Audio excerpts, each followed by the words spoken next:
Good morning friends. चलिए, जो शिक्षा विभाग के अंतर्गत जिनका नाम आया था उन 14,580 छात्रों को बहुत बहुत बधाई कि उन्होंने कम से कम धरना प्रदर्शन किए। थोड़ा सा लाठीचार्ज भी हुआ, चलिए कोई दिक्कत नहीं था। फाइनली हमारे जो मुख्यमंत्री जी हैं उन्होंने शिक्षा विभाग के 14,580 पदों पे जो भर्ती आई थी उसके संबंध में सूची जारी करने के लिए रिपोर्ट प्रस्तुत करने की मांग की है। वो भी एक हफ्ते के अंदर। जो अधिकारी हैं उनको बोले हैं कि एक हफ्ते के अंदर आप लिस्ट जारी कीजिए। तो चलिए, इससे आपको क्या फ़ायदा है। जिस प्रकार जो शिक्षक भर्ती में जिनका नाम आया था वे धरना प्रदर्शन दिए थे, इसी प्रकार आप भी जो एसआई भर्ती वाले हैं, कांस्टेबल भर्ती वाले हैं, एसीएफ एग्ज़ाम जो सामने होने वाला है, अगले साल होने वाले जो प्रीलिम्स एग्ज़ाम है उसका नोटिफिकेशन नवंबर में जो आती है उसके लिए, व्यापम के पोस्ट के लिए सभी जितने भी छात्र हैं, साथ ही साथ कोचिंग संस्थान वाले हैं, सभी से आग्रह है कि आप लोग भी इसी तरह का एक बड़ा आंदोलन करने का प्रयास करें। निश्चित रूप से ही जिस प्रकार शिक्षा विभाग के जितने भी गए थे हड़ताल में, हमारे जो मुख्यमंत्री जी हैं उन्होंने रिपोर्ट प्रस्तुत करने की मांग की है। उन्होंने कहा कि बेरोजगार युवाओं के हित में लिया यह सबसे बड़ा कदम है। कहा कि भर्ती प्रक्रिया जल्द पूरी की जाएगी।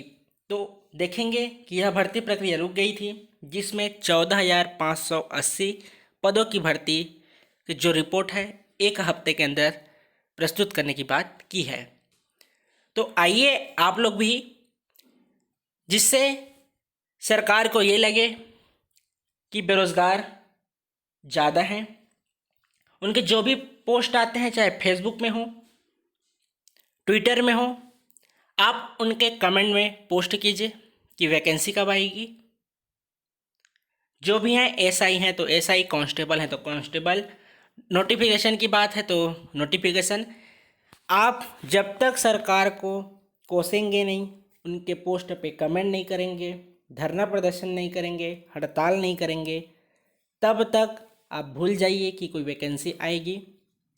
अगर इस तरह के कदम नहीं उठते जिस प्रकार अभी शिक्षा विभाग के तहत उठी है, तो हो सकता था 2021 को जीरो ईयर घोषित कर दिया जाता। लेकिन आप इससे बचिए, आप भी सहयोग कीजिए, एक बड़ा आंदोलन कीजिए। इसमें खास करके निवेदन करूंगा जो सभी कोचिंग संस्थान वाले हैं, चाहे ग्रामीण क्षेत्र से हो या शहरी क्षेत्र के कोचिंग संस्थान हो, चाहे जितने बड़े छोटे संस्थान या छोटे संस्थान की बात हो, आप सभी आगे आइए।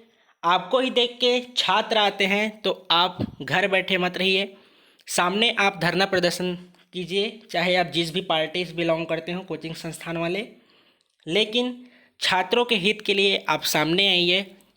आपके साथ जो भी छात्र हैं हड़ताल में शामिल होंगे और निश्चित रूप से आप आगे रहेंगे तो छात्र आपके पीछे जरूर जाएंगे और कदम से मिलाकर आपके हड़ताल में शामिल होंगे। तो यही कहूँगा कि इससे आपको यही फ़ायदा है। शिक्षा विभाग जैसे हड़ताल किए हैं आप भी कीजिए, नई वैकेंसी आएगी, जो रुकी है उसका भी एग्ज़ाम होगा और जो भर्ती प्रक्रिया बची है वह निश्चित रूप से पूर्ण होगी। तो चलिए शुरुआत करते हैं। आप घर बैठे भी कर सकते हैं, चाहे केंद्र की सरकार की हो या राज्य सरकार की, जो भी उनके पोस्ट आते हैं आप कमेंट कीजिए, उसमें पोस्ट कीजिए, बोलिए कि बेरोज़गार को रोज़गार कब मिलेगा। पोस्ट के बारे में पूछिए कि नई वैकेंसी कब आएगी, उसके बारे में पूछिए जो अभी तक भर्ती प्रक्रिया नहीं हुआ है। एसआई वाले, कांस्टेबल वाले, आप लोग भी आगे आइए, तभी कुछ हो पाएगा। तो चलिए शुरुआत करते हैं। धन्यवाद।